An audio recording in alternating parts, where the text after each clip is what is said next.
If you've never played Dragon's Dogma, then you're really missing out. If you have played it but not used some of its most over-the-top skills, you're still missing out.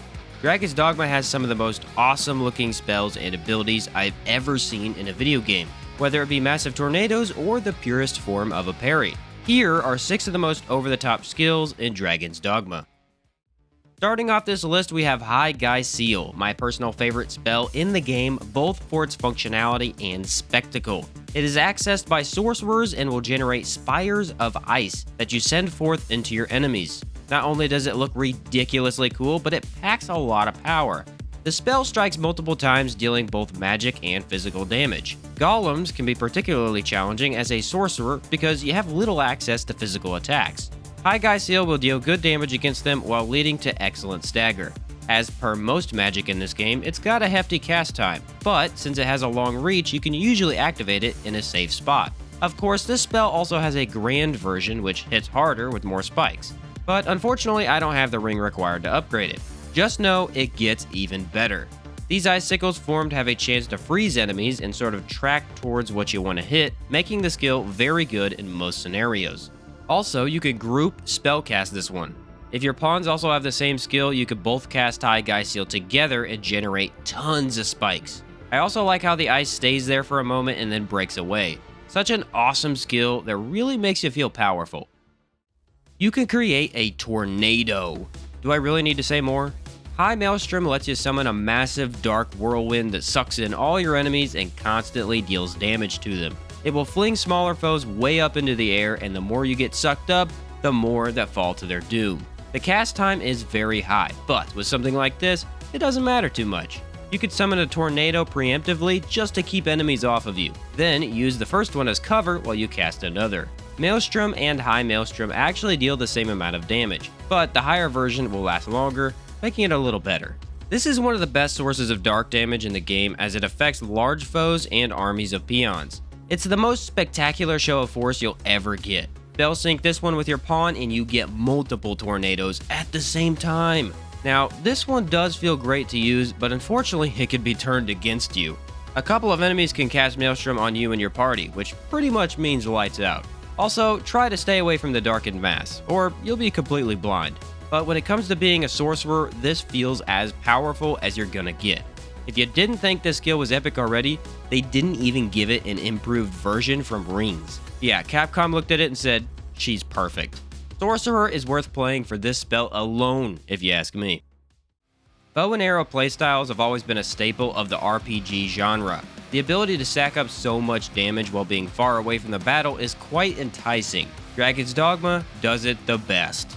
The Ranger is easily one of my favorite ways to play a bow and arrow build, as he has some of the highest damage attacks that hit with tremendous force from your longbow. Great Gamble is just the icing on the cake. Great Gamble will fire a steerable arrow that depletes all of your stamina, but the more stamina you have, the more damage it does. Which means you can stack up all those passive augments to give you as much stamina as possible and get some insane headshots. This skill also slows down time a bit, allowing you to aim the arrow.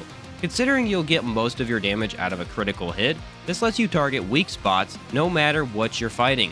Dragons, for example, love to protect their weak spot or their heart.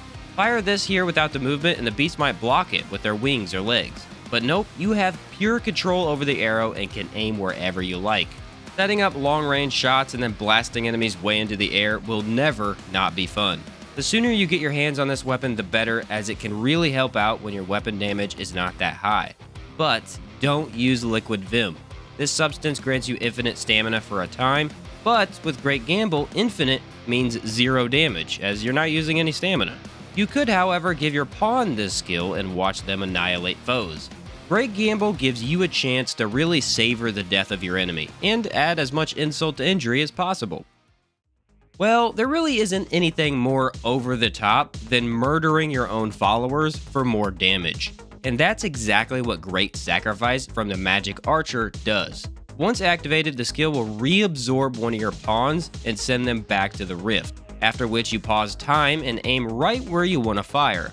Let the thing fly and boom, insane damage. This skill, when properly stacked with magic augments and armor, will obliterate the bosses before you. You don't want to miss with this one, as it comes with a hefty price of a pawn, but it's also hard to miss, really. The slow time effect allows you to aim right where you want to and let the shot go.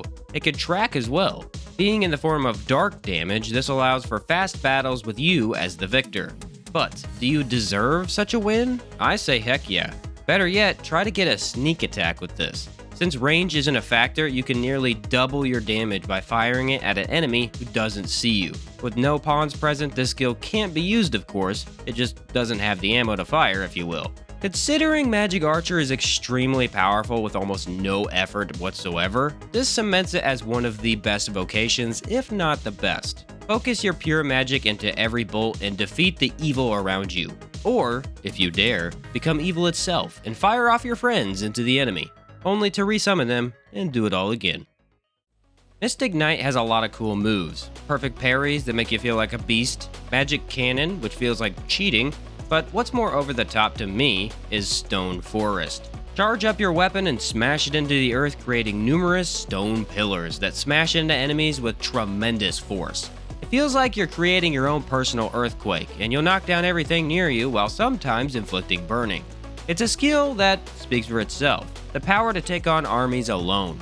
Defeat a group of goblins in one terrible blow. No, the charge time is not great, being a little long, but it does have a chance to hit flying enemies, usually resulting in them dropping dead or flapping around for a bit. Plus, the bigger the monster, the harder it falls. Manage to get a Chimera or a Golem on their knees and watch the pillars hit every weak point possible. Seriously, it'll hit over and over, resulting in chunks of health vanishing from your enemies. Dragon's Dogma has a bunch of flashy skills like calling down meteors from the sky, but when have you ever been able to punch dragons in the face with 16 rocks in an instant? I don't have the ring here, but you can also upgrade this to Stone Jungle, which creates 24 stone pillars, granting you the knockdown force of a Cyclops and hitting foes nowhere near you. Mystic Knight is the perfect fusion of magic and knighthood. Take up the shield and blast those that decide to look at you the wrong way. There really isn't anything more satisfying than a successful parry, requiring a good amount of skill but reaping massive rewards. Masterful Kill is the ultimate parry, and it's a bit of a show-off ability as well. Assassins get this one, and it prevents an attack, then has you climb up onto the enemy and slit its throat. No, I'm not joking, you literally mount the enemy and slice them from behind. On larger monsters, you don't have this option, so instead, you jump up on them and do this upward thrust. Regardless of which enemy you face, Masterful Kill is an excellent way to avoid damage and looks absurdly cool. I'm not the biggest fan of the red flash that happens every time you successfully activate it, but the assassination factor is worth it. Also, something I didn't realize the entire time I was testing this skill is that the animation stays active as long as you don't move. Your character has an infinite parry window after you activate the skill. Instead of watching the animation itself, watch your stamina. As long as that stamina does not regen, then you will parry the next physical attack aimed in your direction. This is huge, as it means there's no skill required to parry, and it will hit with massive damage. Press the button and wait for something to attack. Honestly, it's a bit absurd because I thought this was a hard one to use when trying to time it. But nope, stand completely still and you could brain dead your way through the entire game. Of course, grabs can still get you, and most magic can't be avoided, but anything physical and you're in the clear. Talk about something simple that's easily overlooked. Masterful Kill is the most flashy physical attack in Dragon's Dogma, and it will make you feel like you're cheating. And there you have it, guys, the 6 most over-the-top skills in Dragon's Dogma. Honestly, this is why we play this game, for the most OP and ridiculous stuff that you can attack monsters with. High Guy Seal is still my personal favorite. As a lover of the ice magic, I can't find anything better than enormous ice spikes jabbing into my foes. Or go with the simple yet effective Masterful Kill that requires almost zero effort and makes you look like a boss. Let me know in the comments down below what your favorite skill is, and I'll catch you next time.